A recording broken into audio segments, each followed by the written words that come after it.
اعوذ بالله من الشیطان الرجیم بسم الله الرحمن الرحیم. د مفکورې مینوالو او ناستو ملګرو کشرانو همزولو ستړي مشئ، السلام علیکم. داسې ده چې موضوع خو داسې ده چې که موږ پې ډېر ورځې خبرې کوو نو ډېر وخت او ډېر ورځې پې خبرې کېدی شي، او زما دا خیال دی چې نن کومه موضوع موږ مخې ته ایښې ده نو په هغې صرف زه خبرې نشم کولی، تاسو ټول پې کولی شئ. خصوصا زما د عمر کسان چې دي لکه باچا صاحب شه، بیتاب صاحب شه، یا داسې نور بعضې ملګري دي، نو دی خو د دې پښتون کلتور دی د نږدې نه لیدلی دی، هغه خلک یې لیدلی دي، مشران یې لیدلی دي، مشران زنانه هم لیدلي دي، خبرې هم اورېدلې دي. نو تاسو ټول پې خبرې کولی شئ. کوشش کوو چې موږ په لنډو ټکو کې یو څو بنیادي خبرې وکړو، او د هغې یو وجه دا هم وه چې زه اکثر دا خبره کوم چې د پښتنو سماجي یا ټولنیز ژوند چې دی نو دا اشتراکي و. لکه د پښتنو خانداني نظام هم ښه مضبوط دی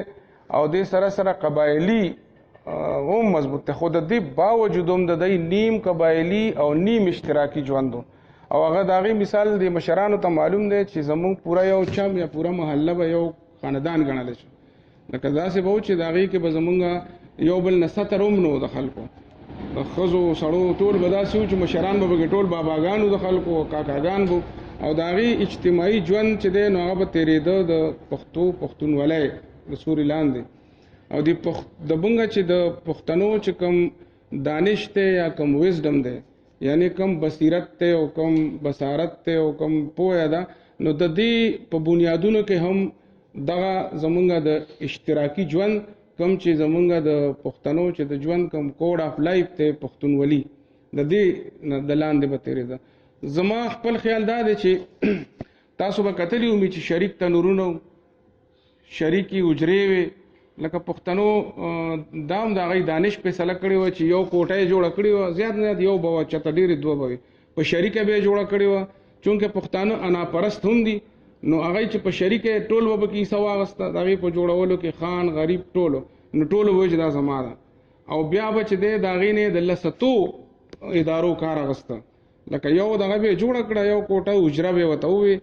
او هغې نه بیا چې کوم دی نو د لسطو، لکه ځکه خو ولفکیر هم تاسو به کتلي هغه وایي چې یو دا وایي چې ان حجره نو باډي ګیسټ از ایوری باډي ګیسټ، او بیا وایي چې هغه دا هم وایي چې اٹ از اے کلب از اے پلیس اف انټرټینمنټ از اے پلیس اف هاسپټیلیټي، ډېر ښایسته هغه یې پرې کړه. نو مطلب زما دا دی چې دا د پښتنو دغه دانش یا پوهې دا فیصله کړې وه د پښتنو چې کوم کوډ آف لایف دی یا د ژوند کوم قانون دی پښتونولي، هغې دا فیصله کړې وه چې موږ له یو داسې اداره پکار ده چې هغه زموږ د سماجي ژوند مرکز هم وي د غمخا دی، هغه زموږ د روغو جوړو یعنی زموږ پارلیمنټ هاوس هم وي، زموږ د جرګې د ناستې ځای هم وي، د دې سره سره هغه زموږ اکیډمي هم وي چې په هغې کې زموږ د ژوند د پښتونولۍ د سوري لاندې متلې هم جوړېدې، په هغې کې سوګوړې هم جوړېدې، د هغې سره خاطرې هم خلکو به اورېدې، او دا سوګوړې او دغه متلې چې د دې نه به راوتې نو په هغې باندې به زموږ غټې غټې جرګې هم فیصله کېدې. لکه زموږ به چې ستونزې به رالې کله د خلکو منځ کې، نو هغه به هم په دې، نو دی بیا زما مطلب دا دی چې د پښتنو دغه اشتراکي ژوند کې تاسو وګورئ د پښتنو بد څیزونه هم داسې وو چې هغه هغې کې هم یو ښه موجود و. لکه د مثال په توګه باندې چیلم، نو په چیلم باندې به خان هم لګوله، غریب یعنې دا هم اجتماعي نشه وه، لکه د سګرټ ځانې پکې نه و. داسې که تاسو خیال نسوار چې دی که نه د کلي ښه اوچت ملک په یو غریب مزدور ته هم ویل که ته راکړه نسوار چې ستا دا هم وګورو چې څنګه، نو د یو بل نه به یې نسوار هم اچول. مطلب تاسو وګورئ پیغور د پښتونولۍ یو لکه کمپوننټ دی، هغه پیغور کې هم یو منفي خبره پکې هم شته، خو یو چیک اینډ بیلنس هم و چې د پښتونولۍ د قانون نه لاندې کار به چا نه کوو د دې یارې نه چې پیغور راته جوړ شي. زه دې له راځم چې دغه اشتراکي ژوند چې دی نو د دې په زما چې لږه ډېره مطالعه ده یا زما کوم سوچ دی، نو یو خو دا ده چې پښتون او پښتونولي زما خیال دی چې دا د یو ټکي پخ یا پخ نه راوتې دي، او دا به زمونږ نیاګانو اکثر چا کره به لاړې یا میندې او د یو ټبر ډېر خلک به راغلي نو وې د پلاني پخ پکې ډېر و، نو دا سرچینه ده د دې درېو واړو ټکو. زما خپل اندازه دا ده او دا پوخ یا پښتونولي چې دا نظام چې دی نو دا په دې افغانستان یعنی د کوه سلیمان او د غور په غرونو کې دا د دې چې کوم نخې نخانې په نظر راځي مختلفه کاغه د پښتونولۍ اداري دي او کاغه د قدرونه دي نو هغه چې په مختلفو صورتونو کې راځي په زړو کتابونو کې مونږ لوستي دي نو 15 زره کاله زړې نخې مونږ ته په نظر راځي او څه وخت چې خوشحال بابا دا خبره کوي چې سر دی درومي مال دی درومي پت نه زی د سړی د چارې کول خوبي په پت نو دا پت چې د زدا غنم چې دا د پښتونولۍ بنیاد دی او په دې پت باندې دا ټول ادارې او دا ټول قدرونه په دې پت ولاړ دي او دا پت چې دی د دې جوړت یا تړون د پټي سره دی نو د پښتنو په ژوند کې د پټي یعنی د پولې پټي د ارټ او د بټ او د ډیران د دې ډیر زیات اهمیت هم دی او تاریخ دا وایي چې د آرین په ابتدایي دلته چې هغوی کله سیټل کېدل د خپلو سیمو نه راغلل 15 زره کاله مخکې نو د هغوی په ژوند کې چې کوم کله هغوی داسې وکړل چې د میرمنو نه کرکیله قبضه کړه او چې چا فولکلور د پښتو جوړ کړو یا د کام جوړ کړو د تهذیب بنیاد هغه فولکلور جوړونکي ځان ته کېنول لکه چې د زیبا هنرونو چې کوم مالکانو لکه ترکان او لوهر او دا چې کوم زمونږ فولکلوریسټو مادي فولکلور چې چا زمونږ د کلتور بنیاد هغه او کله چې د قبایلي نیم قبایلي ژوند د اشتراکي مزاج سره هغې ته راغی نو بیا دا سوچ وکړو چې دا کوم ځمکې زه اوس آبادوم او کرکیله زه کوم په خپله نو دا ځمکه چې زما زوی ته پاتې شي نو 15 زره کاله مخکې چې دا سوچ وکړو نو دا سوچ ورسره هم وکړو چې دا ځمکه به زما زوی ته پاتې کېږي زما ښځه معلومه وي چې دا زوی زما دی نو د یو ښځې تصور په دې ټول ګاونډي هیوادونو کې 15 زره کاله مخکې هم لومبی پښتونولۍ سره شروع شوی دی چې لکه زما ښځه معلومه وي او زما زوی معلومي چې زما دا خواري بس لړ نشي زما زوی ته پاتې شي بیا په دې د پښتونولۍ زمونږ چې کوم د پښتنو دانش دی د پښتنو چې کوم وزډم دی د هغې چې بیا کوم مونږ ګورو د هغې سرچینه چې دا نو پښتونولي ده او د پښتونولۍ ادارې دي لکه ارټ دی اجره ده د بټ غاړه ده تاسو وګورئ بیا چې زمونږ په اجره کې کوم جرګې مرکې کې دی یا د مشرانو ناستې به وي د مثال په توګه باندې به باباګان په کټونو کې ناستو او هغوی به ابزرویشن کو مشاهده به کوله هغه مشاهده کې به هغوی وکتل چې د یو سړي به یو زوی هغه به لکه د محبوب جان ښه د سړي زوی او د یو سړي به 10 زامن هغه به د نخوده لګان نو هغوی به د خپل سماجي ژوند نچوړ پیش کړه چې یو د ممره او سل د عمره هغوی به داسې وکتل چې رویو کې به شدت راغی په وړه خبره باندې به جنگ پیدا شو او مړي به پکې وموشو او بیا به خلک روغې ته کېناست په آخر کې نو هغه مشرانو به وي چې خبره خو په خبرو خلاصېږي نو بیا مزه اکثر دا خبره کوم چې په دې کې دا یوه خبره تنازعه ده دا یو مکالمه ده چې یعنی ډسپیوټ کین بی ریزالوډ تھرو ډایلاګ اوس دا اکثر زه ملګرو ته وایم چې د څاروي په خوله کې 1 کیلو ژبه وي خو موږ هغه ته بې زبانه مال وو نو ژبه خو شته خو په هغې کې د بیان او د مکالمې توان نشته انسان سره یو چټاکۍ ژبه ده خو هغه ځان ته اهل زبان وي ځان ته برخود غلط هم دی او خدای پاک هم ورته وایي چې وعلمه البیان تعالی ما د بیان علم او توان درکړی دی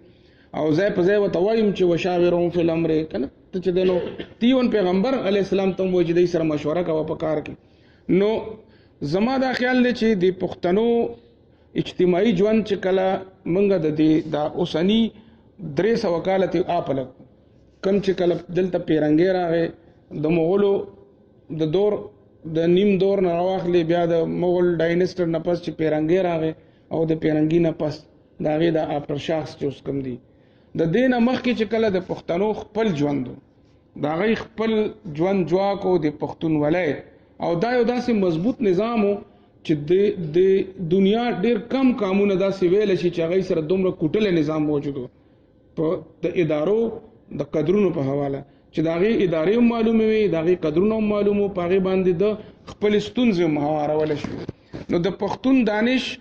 که یو پلا د کورونو د انګړونو نه راوته دی د بیبیانو که بل پلا د هغې وجه دا وه چې پښتنې بیبیانې چې کومې وې نو دی به اجتماعي ځایونه لرل د ملاوېدو د ناستې پاستې انسانان چې دی که نه یو روسي فلسفي دی هغه وایي چې علم په کتابونو کې دی، عقل په انسانانو کې دی، او ژوند په محفلونو کې دی. او دا درې واړه خبرې په پښتونولۍ کې په درجه او تم چوته هغه موجود وي، ځکه چې د پښتانه سړی له خرازو چې د دې کم ژوند جواک او هغه څنګه اجتماعي، خو د پښتنو بیبیانو په ژوند کې چې بنیادی کم یونټسو چې هغه به الته یو ځای کېدی، نو پاره کې د غم خدای نه علاوه هغه خو سم کوي، شکر دی لګون دي پیسې ډېرې لګي، خو لکه بیا هم زمونږ غم خادم خزو راټینګ کړی دي. لکه تاسو وګورئ زمونږ د کلچر د اړخ اوسم مرمنو راټینګ کړی دی، او موږ اکثر رښتې هم نه پیژنو. ښځې راته وایي، میندې راته وایي چې دا د پلانې دی، دا د پلانې دی. خو د پښتنو بیبیانو یو شریک تنورونه وو. ما ته یاد دي، زه د بل چا کیسه نه کوم، موږ چې په دې زما د کتاب پښتون دانش لانچینګ کېده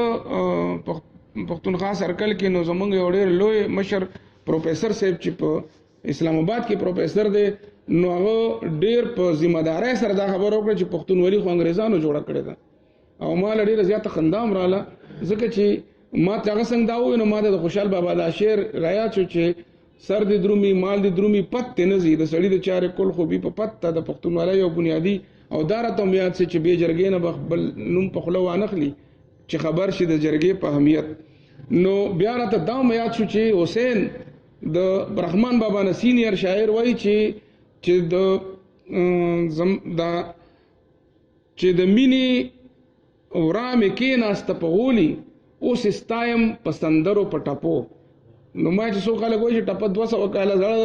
450 کاله خو د دې شاعر وشو که نه. نو زما مطلب دا دی چې د پښتنو دغه اجتماعي ژوند چې دی په دې کې چې کوم بنیادي ادارې دي هغه هم موجودې وي، فعالې وي، خصوصا چې پیرنګې نو راغلی دلته. او دویم دا چې د پښتنو دغه چې د وطن نو دا په تجارتي لحاظ سره هم ډېر زیات اهم و. مغولو دا کوشش کړو چې د هند په مقابله کې یو بل اداره جوړه کی، او هغه چې دنو کلا جوړه کړه اکبر چې دا دغه اپل کی د خلکو د خیال دا ټک کلا جوړه کړه. خود د دې باوجود زاړه مورخین کچینیان دي د عیسی علی السلام نه مخکې چې راغلي دي، هغه ټول دا خبره کوي چې په دې وطن کې چې موږ د بره پښتونخوا خبره ونه کو، د دې وطن خبره هم کو. نو په دې کې هغه وایي چې هند چې دلته پوهنتون موجودو، هغه دا خبره هم کوي چې په 400 او سوات وایي چې دې ځای کم کام اوسي، نو هغه د ژوند جواک یو بنیادی نظام کوټل لري. او په هغې کې چې دی نو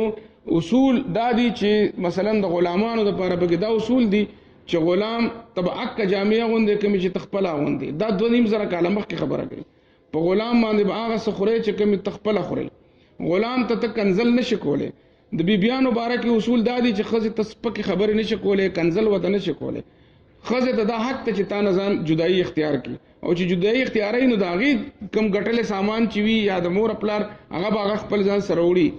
یو ښځه که نارینه بچی نه کېږي نو 12 کاله به هغه سړي سره چې اوسي، او بیا هم نه کېږي نو 12 کاله پس به د هغې په اجازت بل واده کوي. لکه دا اصولو، او چې څوک د دې اصولو خلاف ورزي وکړي نو هغه به په خرڅ ورو، او هغه به کمیس پتې وباسو، مخ په وله تورو. نو دا د ګجو خان په دور کې هم دا سزاګانې بیا وي.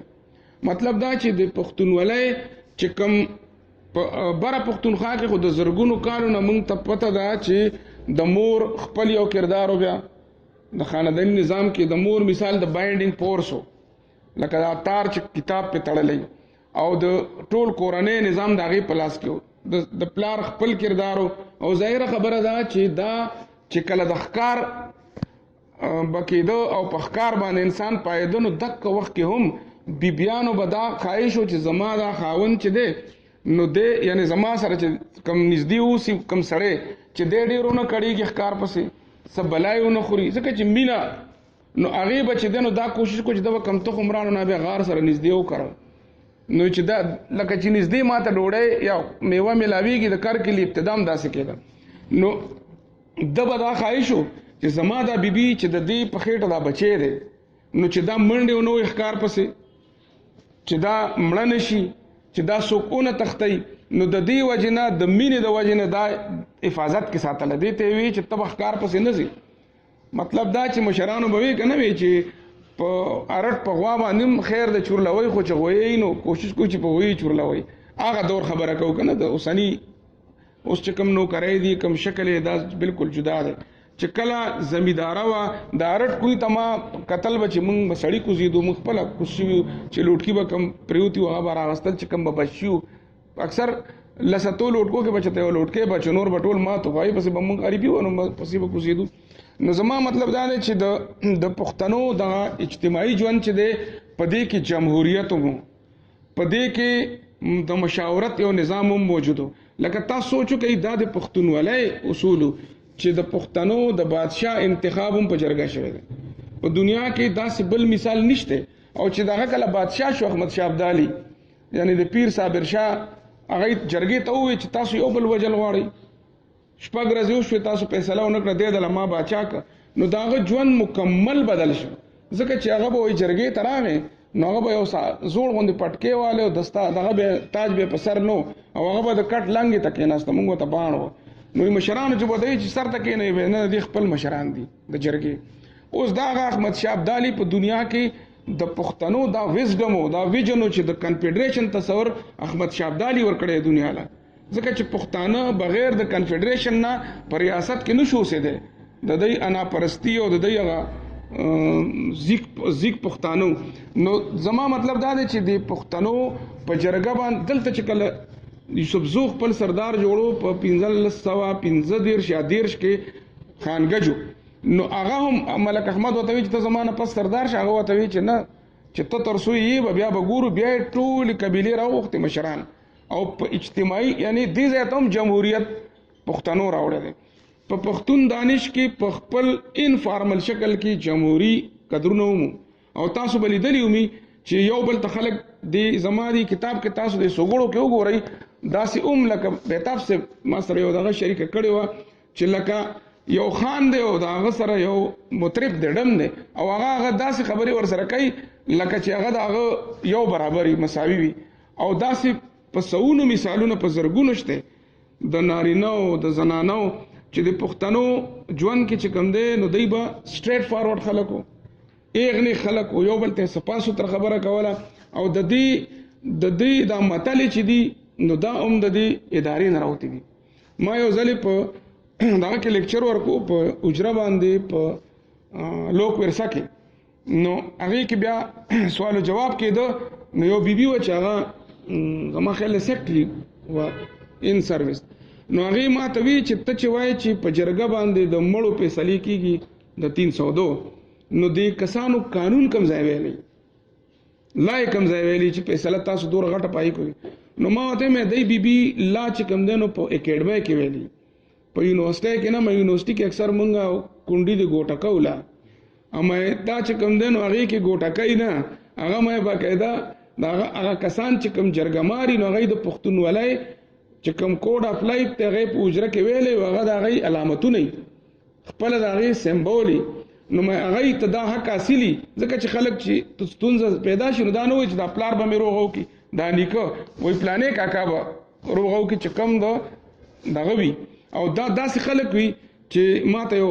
خبر را یاده شوه چې ما د جانس خان بابا نه تپوس کوم چې یاره تا د ضلعې د جرګې جنرل سیکرټري وي جرګه د پښتونولۍ یو بنیادي اداره هم ده او قدر هم د جرګه کول مې داسې یو خبر راته وکړه چې تا نه تر اوسه نه یې را نو زه د جرګې جنرل سیکرټري جانس خان بابا نن هم ژوندی دی او هغه کس ته چې ما ته وی چې زه په لسم کې هم نو زه جیل کې هم په نیشنل ډیموکریټک الاینس کې او اجمل بابا هم را سره جیل کې نو ما سره هغه انګریزي ویله ما چې امتحان وی د جیل نه ورکړو لکه دوره ماشوم جیل ته تللی اوس په تقریبا د 200 کالو یې اوس هم لا ژوندی دی او هوش او حواس کې هغه ما ته وی چې داسې چل شو چې زمونږ کلي کې یو بابا او بابر بابا هغه به بدماش د خپل وخت پاتې شو مانیری اسم په جمروز باندې مشهوره ده په بدماش نو هغه چې و د هغه زیه چا وجله نو هغه له به چې جرګمار لړن نو هغه به د ښځې لور کنځل ورته کول ډېر بدخوی او پښتانه خو کنځلمار دي که نه او زه دی ته اکثر دی ملګرو ته هم که پښتو کې دا کنځل نه وی نو 80% مړي به زیات و ایولی مې په دې دی زړه سپک شي کتار رسېږي وشي نو د کنځلو د وجې 5% پکې مسالې ته نه پیدا کېږي خو 95% د ده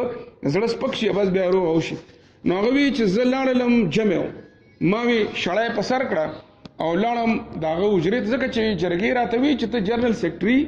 او جانس خان کاکا د بابر بابا نه په مالی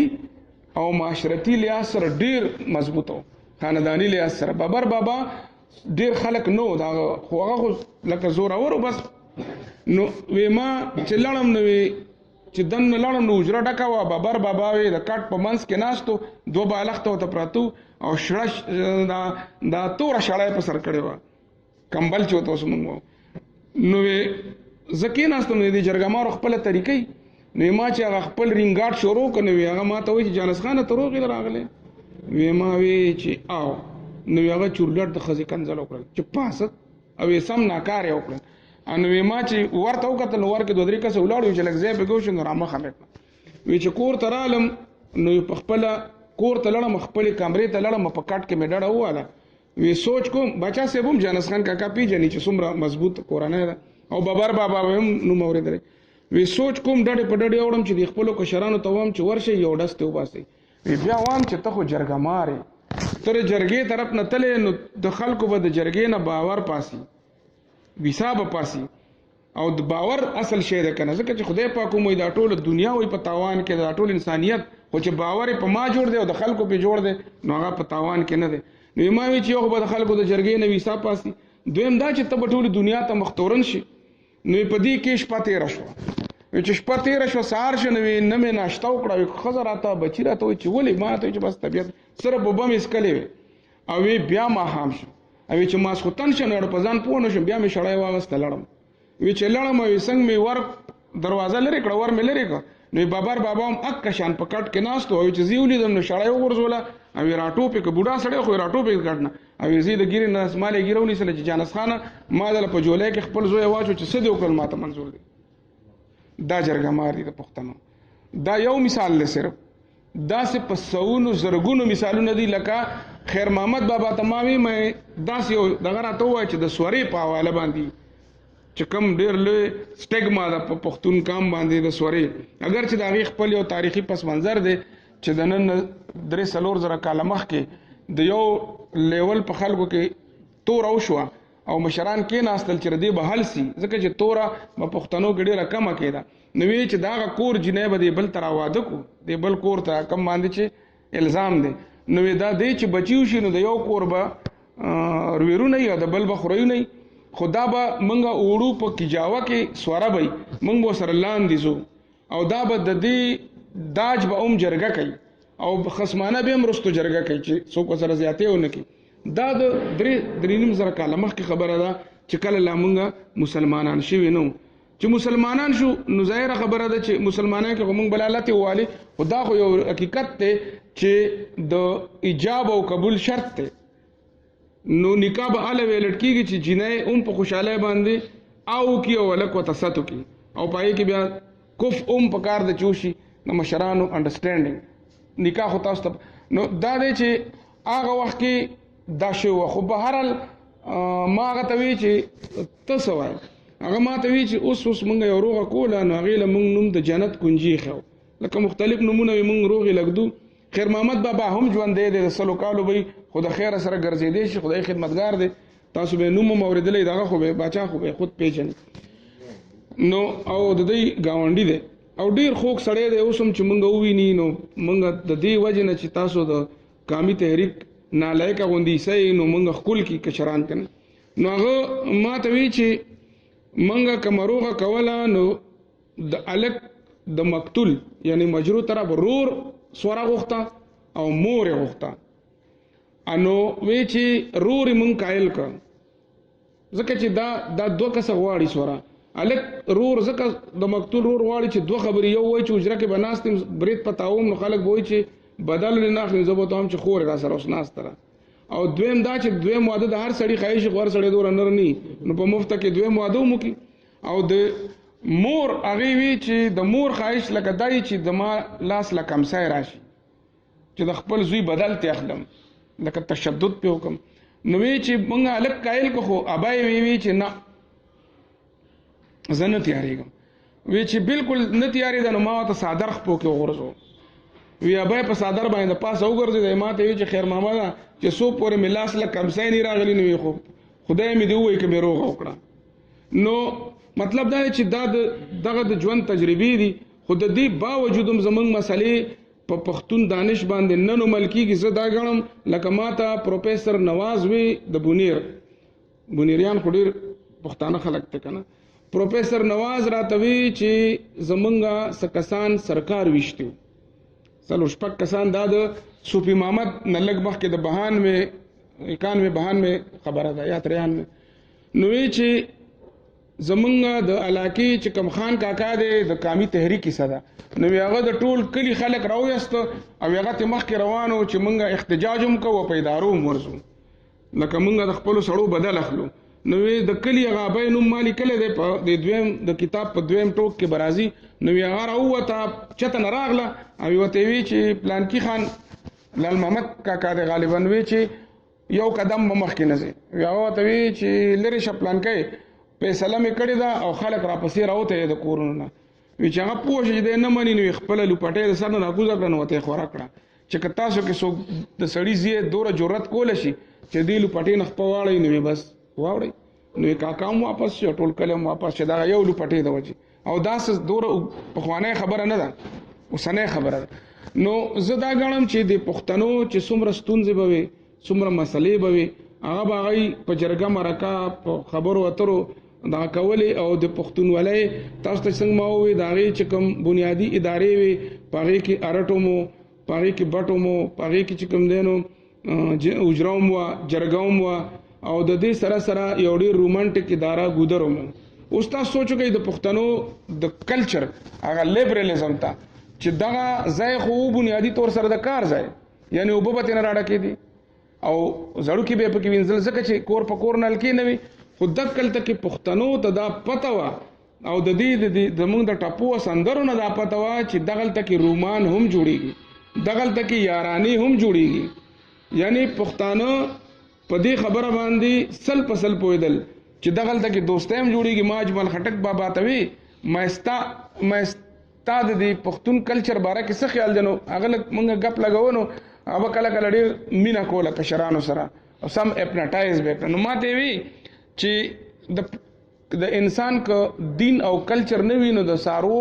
خو خپلې رزې وي د هغو بچو او د انسانانو که دا نه وي نو د دوی خو نه به بیا رشتې معلوم وي او نه یې رزې وي، هر وخت به په یو بل سورېدل. نو هغه ما هغه ته وی چې یاره ما د دې نه مخکې څه خبره کوله هغه مې د مضمون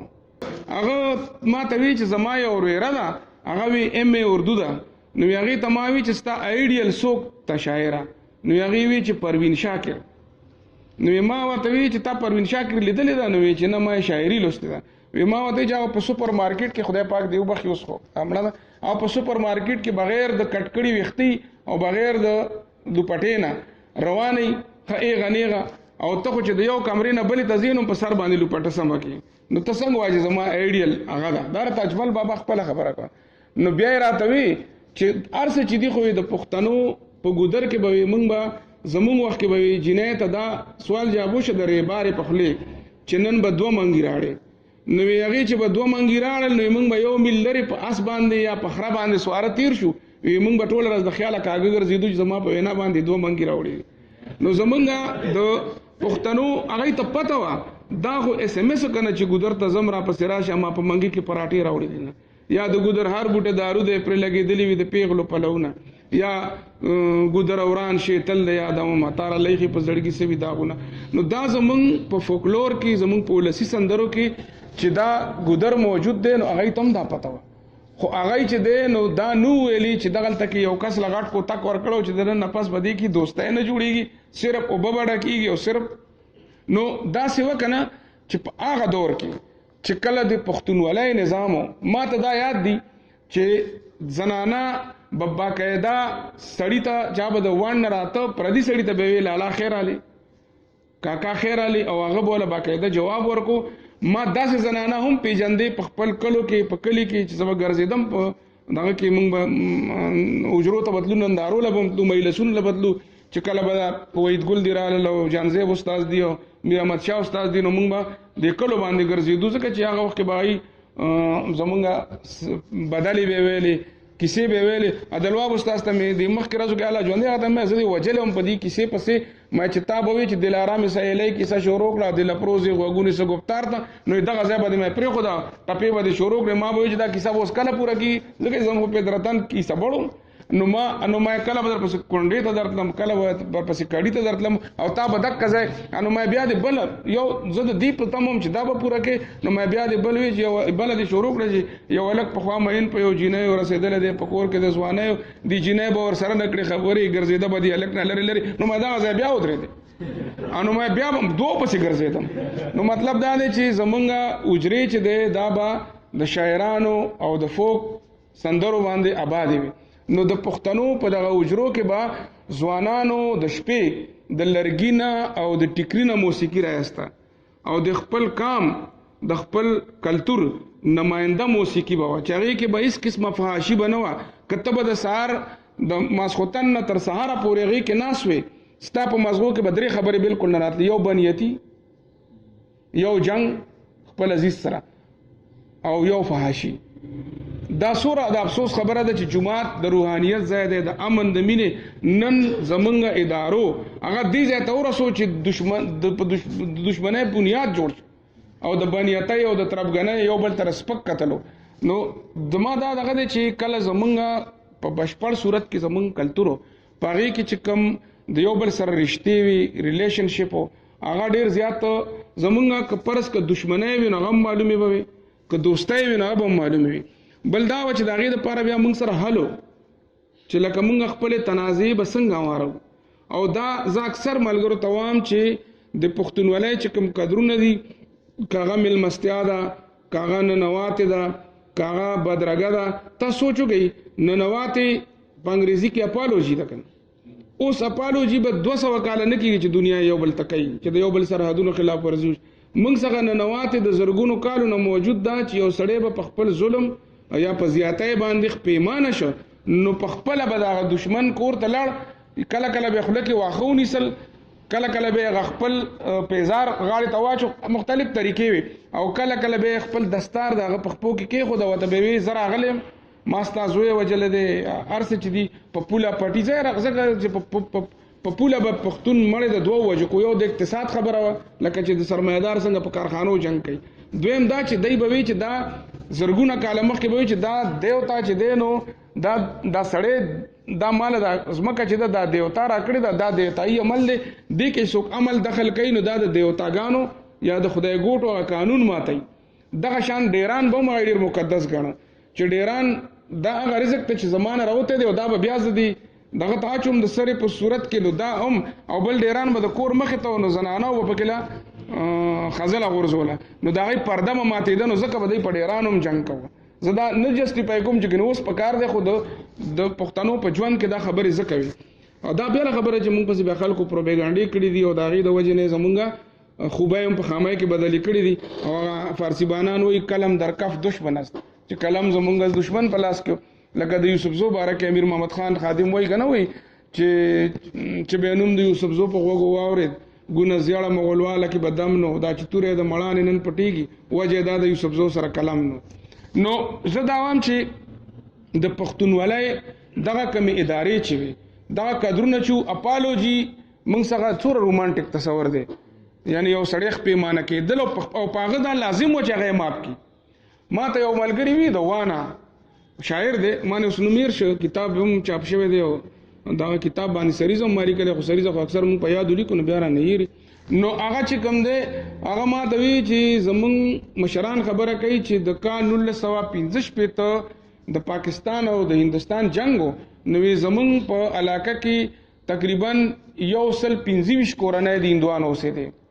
نو هغه داسې غلی کېدل نو زمونږ مشرانو ته پته ولګېده چې دا خو لکه دی څه چل دی نو هغې د هغې د مشرانو نه تپوس وکړه چې دا ولې تاسو غلی کېږئ وي چې یاره دا زمونږ ستاسو د ملک جنګ دی نو هسې نه چې موږ ته څوک نقصان ورسوي څه زیان نو موږ ځو نو زمونږ مشران ورته وي چې دا خو اسانه خبره ده تاسو زمونږ په بدرګه کې یئ زمونږ په اسکورټ زمونږ په تحفظ کې یئ نو داسې کار به وکړو چې موږ به د ځوانانو په ډیوټي ستاسو په دې علاقه ولګو په دې سیمه نو شپه ورځ به هغوی نمبر په نمبر براتل ډیوټي به کوله چې سور ورځې ولس را د جنگ جاری هغه ولس وړ راځي به دغه باندې ډیوټي کېده. اوس الته مسلمان محفوظ نه دی د دې بختور د لاسه دا هغه زمونږ د اردو یو دغه ده عارفه بیبي ده کسه ده هغه کله کله داسې ډېره زبردست خبره کوي هغه وایي زما هغه ډېر خوږ دوست ضیاء الحق چې و نو وایي دا زه دا ټول غول هغه کرلی دي نو د هغې د لاسه مونږ نن خپل پښتون پکې محفوظ نه دی. خو د پښتنو چې کوم نظام بیا داسې وشوه چې دغه نظام کې چې کوم دی انو خاطرې او سګوړې زمونږ د عالمانو زمونږ د میرمنو زمونږ د پوهانو زمونږ د جرګې د مشرانو ډېرې زیاتې هغې کې پښتون ویزډم موجود دی. زما خپل نظر دا ما چې کله په دې باندې کار شروع کو نو زما ذهن دا و چې دا زمونږ اورل هسټري ده او دا زمونږ کل سره لکه بیتاب صاحب دی او باچا صاحب دی زمونږ د عمر خلکو سره دا زی یعنی مشران اوس چې مونږ خښ کړل نو هغوی مونږ صرف مشران دفن نه کړل هغوی سره مونږ دغه بیانیه هم دفن کړه یعنی هغوی سره مونږ متل هم دفن کړه هغوی سره مونږ ټپه هم بلا دغې سینو کې پاتې شو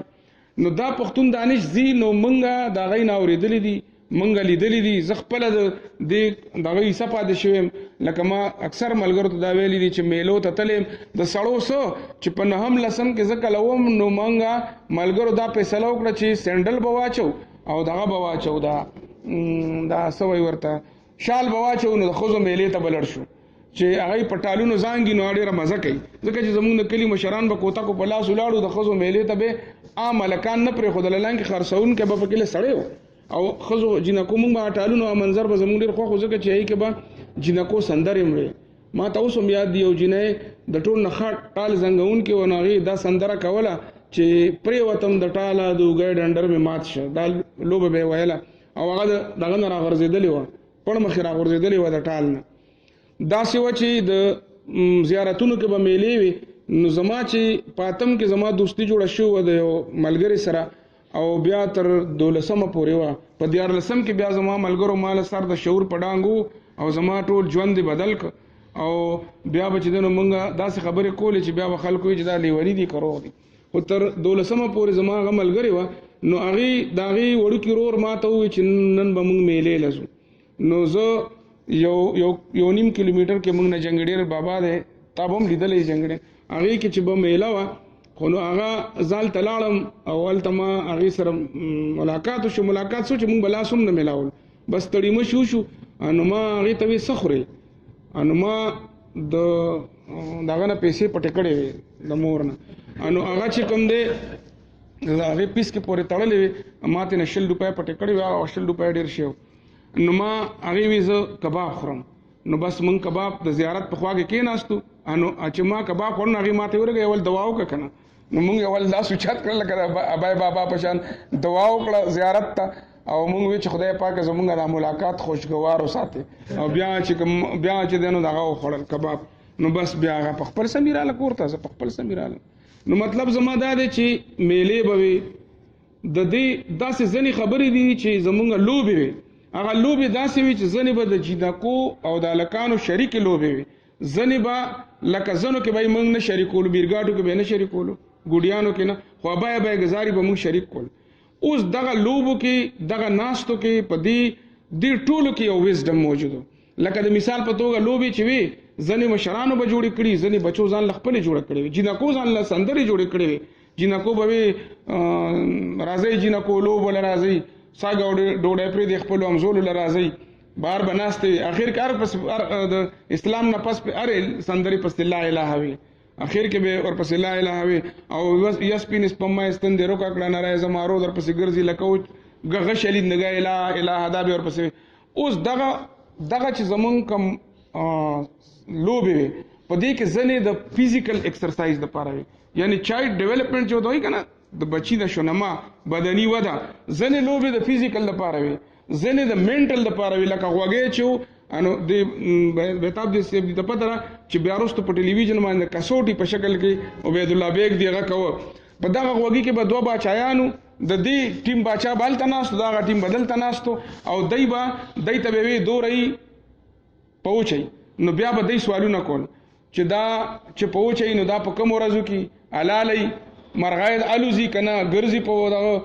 نو دې سره به د خپل چاپیرچل په حواله باندې د سوال او جواب او د ماشوم د خپل چاپیرچل سره د آګهی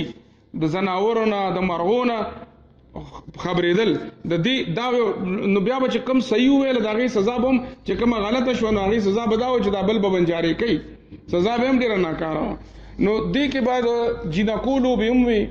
د دې نه علاوه چې د هلکانو هم وي بیا د لږې لویې وي لکه مثلا د اس پوزغل د مثال په توګه باندې ټنډي او تتی یا د لویې وي تتی و ټنډي و بیا د کبډي وروسته جوړه شوه او دا ټنډي چې ونه دا د آریان دور یادګار و ځکه چې ټنډن د سنسکرت کې هم دا ټکی شته او پښتو کې هم شته لکه ټنډ وهل چاته چیلنج ورکول تاسو که خیال یو اداکار هم د دې انډیا د هغې روینا ټنډن نوم دی کنه نو دا دغه چې و دا زمونږ دغه لوبې ځینې آریان وي لکه ګلو ډنډی یا شوتې ډنډی دا هم آریان لوبه وه په هند کې هم وه دغه وایي که نه پریمچند وایي اوس زه لوی شوی یم ډېر مې چیور شوی یم خو اوس هم وایي چې زه واړه په ګلو ډنډی باندې ووینم یا شوتو ډنډی نه په دې زړه کې مې ماشوم په ټوپونو شوم چې کاش چې لړې او دا که تاسو وګورئ د پښتنو دا هم یو دغه و چې خپلې لوبې د خپل ماحول مطابق د نشونما دپاره هم وي د ودې دپاره ذهني جسماني او سماجي په شریکه لوبې وي د جینکو هم وي او دې سره سره ارزان بیې وي لکه د پښتنو کرکټ چې و نو هغه شوتې ډنډی و ګلو ډنډی یو لخته به یې راماته کړه د غټ سر نه به وله ګلو جوړ کړه او اکه کرکټ و بس کنه خو لکه د خرچه خو پې نه کېده که نه څنګه چې په اجره باندې په شریکه به یو کوټه جوړه کړه او شپږ شلې کار یې ترې اخیستل نو دغه شان دی د دوی دانش دی ته دا هم وایي چې لوبې به هم مزه به هم اخیسته او ګوره چې کومې لوبې کوم څیزونه د جنګونو دی به ترې لوبې جوړې کړي لکه د دوی کې دی که روماني دغه دور و که نه دغه چې دا مخه دا اصل کې جنګي مشق دی لکه خوشحال بابا هم وایي که نه چې ته ماشوم ته وایي دغه ښې غش لینده باندې نو په نرمه لینده ورته ښایي چې دی خو ابده نه شي که ستاسو خیال په دې مخه کې چې کوم هلک او هغه لینده نه شي راښکوي نو بل کس یې ورسره راښکي چې دی او لکه صرف د ده نشانه مضبوطه شي نو مطلب زما دا دی چې د پښتنو دغه لوبې دا اتڼونه دا سندرې دا فوک سندرې دې کې که چېرې تاسو وګورئ د رومان او تخیل هم دومره مضبوط و چې لکه ما زه اکثر دا خبره مثال کې ورکوم چې وجنتی مالا باندې یو سندره بس دې دا خبره په دې راټولوم بیا که سوال جواب یې څه خبرې په پای کې وشي چې وجنتی مالا باندې یو ټال ولا دغه نه جوړ شوی و د ګلونو نه او هغه چې ولا جوټه ورکوي نو دا وایي چې بهار و پول برساو میرا محبوب آیا ہے د وجنتی مالا نه اندازتاً 50-60 کاله مخکې ګلستان بابا دا سندره د هغې نه د دغه سندرې د شاعر نه زیاته په رومانټیک انداز کې ویلی چې ګلونه راوړه د ګلزاره زما اشنا راځي د خاپیرو د باغ مالیاره نو دغسې تاسو وګورئ زمونږ یو عام ولسي شاعر و هغه ووایي چې خبرې زمونږ کېږي اوس اشنا کلي په کلي آپله پروین شاکر وایي کو به کو پیل گئی بات شناسائی کی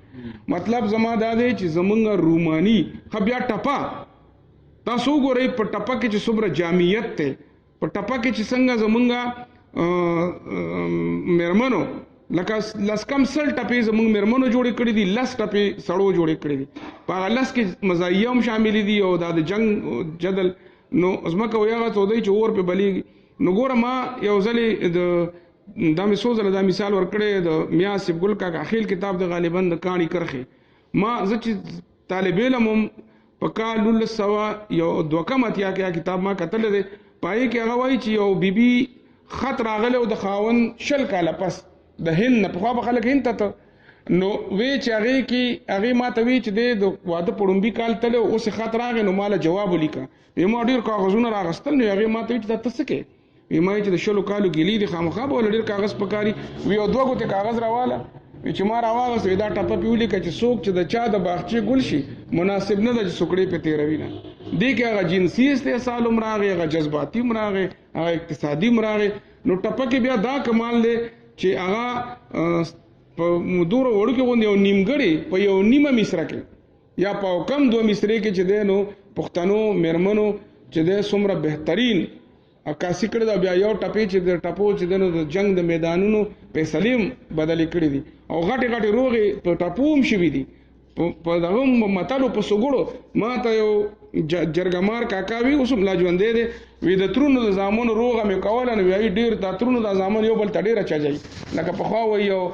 خانو انو یغه وی پوجره کې خپل پیزار لړه کوي چې دا پیزار الټل لړه کوم الټا راشي نو چې هغه پلار نشي سموله نو د ترزی راغه سم کو نو هغه پیزار کور واچو کور ته روان شي هغه خلکو ته ویلي وی نه اوس نه وی دا خو مار د په زور باندې کو دا چې ما کوم خبره کوله د په زور نو ما دا غتر د زامن روغه کوله نو هغه نه تیارېدل نو ما ورته په یو بل د مات دا ویلې دي د مات ما وته وی چې را بیګا د پلان کې مور او ما ډیر ورځې پس هنیمون کو نو دا غي لاس ما سره زما شاه سره ولګي او ډیر سخت ولګي نو ما چې داسې کې نو هغه ما ته وی چې سړی خپل کې خیر دی بیا ما سوچ کې خپل کې خیر دی زمون پرده ماته نو تاسو چې دی خپل کې هغه نو مغس ما نو ما نه غست چې کوم ځای سره لاس لګیدل نو وی چې تاسو خپل کې نو کلاس ماس لګی نو خبره نه ده تاسو پرده یو ده نو دغه خاطرو دی سوګړو چې دی نو بلا مسلې الکړي دي ځکه چې په دې کې پښتون پوها پښتون دانش موجود دی خبره نور بلا کې دی شي په یو موضوع باندې پورا خبره کې دی شي خو زه دا غنم چې زمون سور لیکوالان دي زه دا غنم چې کچري مال نه را لېږي په خپل دی د پښتنو د میرمنو د پښتنو د نارینو دا غي په دغه کې چې څومره هم خاطرې دي او سګوړې دي لکه سګوړې هغه چې په یو جمله کې د داسې دروغ خبره ښکاري یا مزاحیه خبره ښکاري خو پای کې هم وزډم موجود دي او خاطرې هغه چې د مړي یا د مشرانو د خولې کمې پخې خبرې سړي سره یاد پاتې شوي لکه بلا خاطرې کې دی شي د مثال په توګه باندې دا سګوړه ده چې مونږ ناستو ملګری انو زمونږ یو زمیدار ملګری راغی نو زمونږ یو دوست دی چې اوس کو موزه ودس کوي په خوا به موزه ودس نه کو دغه به اړولې تسبیح نو چا څنګه راغی او ملکه ته خو پوچه خطا لګي نو چې مونږه د پارمی دغه کرو ته ماکو نو دې ته مخکې ټکه کو دو بونه بیا کړو نو هغه مطلب دا چې او دس نه کې چاردام نه کې بوز نه کې صرف تسبیح اړه نو دا سګوړه ده دا خاطره ده چې لکه مونږ ته د مشرانو نه کوم خبره پاتې شي لکه د مثال په توګه باندې دغه راغې ماته یو مشر خبره کوله چې زمونږ کور کې ما تخپل لور وی چې زه خو سبق نه وام نو ما ته وی چې بچي دا بیزه چې انو دا چې عام بیزه نو په 2000 روپۍ کېږي او چې د سرکس بیزه چې سبق ویلې نو په 1 لک روپۍ هم نه خرڅيږي نو ته سوچو چې جنې سبق کوئی نه بسوره قیمتي شي چې لکه د بیزه چې نو دوره قیمتي کېږي دا ماته داسې یو سړي خبره کوله چې اوس په لسکم سلو کالوي ظاهر شاه کاکا داسې بلا لکه یو دغه راغې یو نوې نو دولت یا راغې دا نوې چې پیسې راشي او د زمون کلی کې اودم کاکا هغه به وی زاریګه د پښتون نوې چې په یوش پکې کروڑپتی شي ما یې څنګه نوې دا هغه مست ډېر دا پلار دلې مړ شي د تار صفات شي نو هغه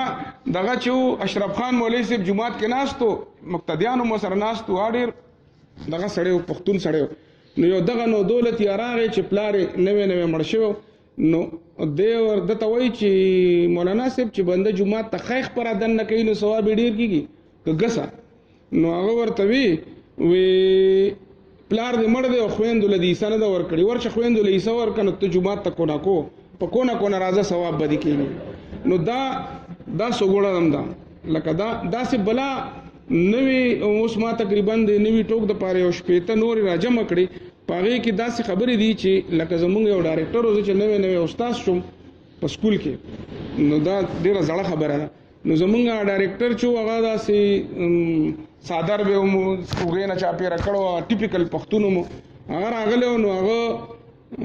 مونږ ته وی چې یاره زه تقریر نه کوم غوځه تاسو سره خبره کوم وی داسې کارو کوي چې یو کردار خپل مضبوط کوي او بچو ته د احساس ورکړي چې ته د مخلص مونږ چې الکانو نو ډاکو محمد خان ډیر مشهور وی کب الک ډاکو محمد خان خو ته به سر کوس کړي یا دوی می داوی چې خپل بچو له د روانو بونه ورکوي د ولاړو نه ولاړو وبک ډیر زیاتی خو ډنډي او پلیت شي رواني وبچ دینو پاغي او دسوم کیږي مطلب دا چې تاسو خپل مطالعه جاری ساتئ نو دا سه بلا خبرې دي چې هغه چې کوم دی ابل ورځ راته یو کسوي چې بچا مونږ امیر نواز سیکریټری صاحب زمونږ د کلی شاه منصور وی هغه او هغه سړی چې ماته خبره کوله به اوس داسې دوه کم اتیا وکالي وی ځالکم وی مونږ ناستو لکه 500 کالو مخکې خبره وی امیر نواز کاکا خدای خدمتګار چې دی په باچا خان مرکز کې روحاني صاحب دغه تصویر مونږ ور راوړی لګولې نور خدای خدمتګار سره نو هغه وی اوګه کرله ادي کې یو مشر کاکا دنګ راغی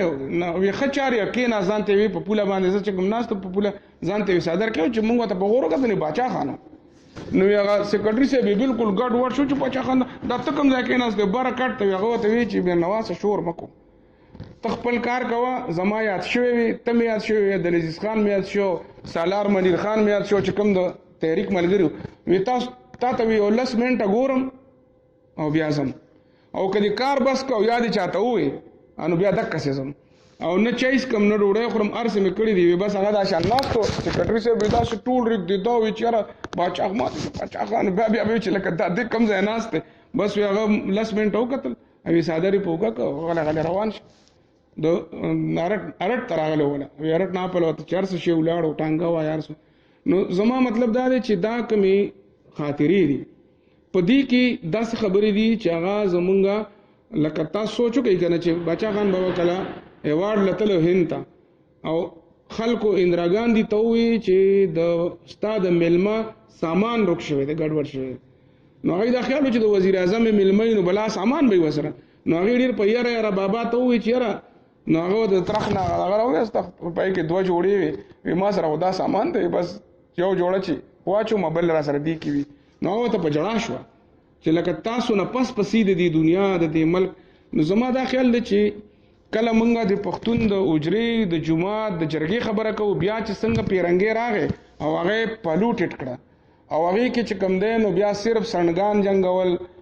ډمې ګډول او په خپل په جنگونه کېدل د مړز جنگول او جرګې مرکې هغه اجتماعي ژوند زخمی شو نو بیا خدای پاک په پښتنو کې په پښتنو باندې رحم وکړ او یو سړی په کې داسې پیدا ک باچا خان بابا چې هغه پښتنو لا د پښتونولۍ نوې بیانې ورکړه هغه اجرې آباد کړي په جماعتونو کې بم قامي تحریک لکه د دینه تاسو اندازو لګوي زمرود بابا جرنیل خبر ډایری کې لیکلي دي په کال 1910 کې وینن د جمعې د موز نه پس د دیوبند فارغ مولانا عبدالعلی صاحب موږ له موز راکړ او دا هغه په جماعت کې دنه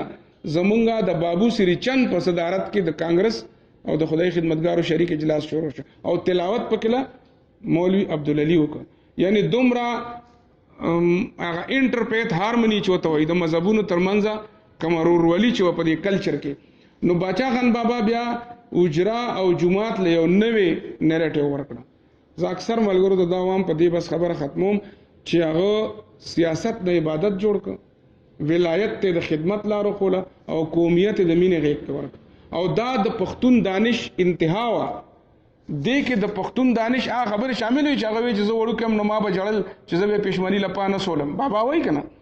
وی ما به چې دک سروجلی سم په دې کې هغه ټول ابزرویشن د نوي دور د تعلیم سره چې د جړو بنیادونو سره موجودو نو دا بیا د دې پښتون دانش پیک ته او په زما په کتاب کې هم په اخر کې دی باچا خان بابا خاطرې او خبرې دي تاسو ټول یو جهان مننه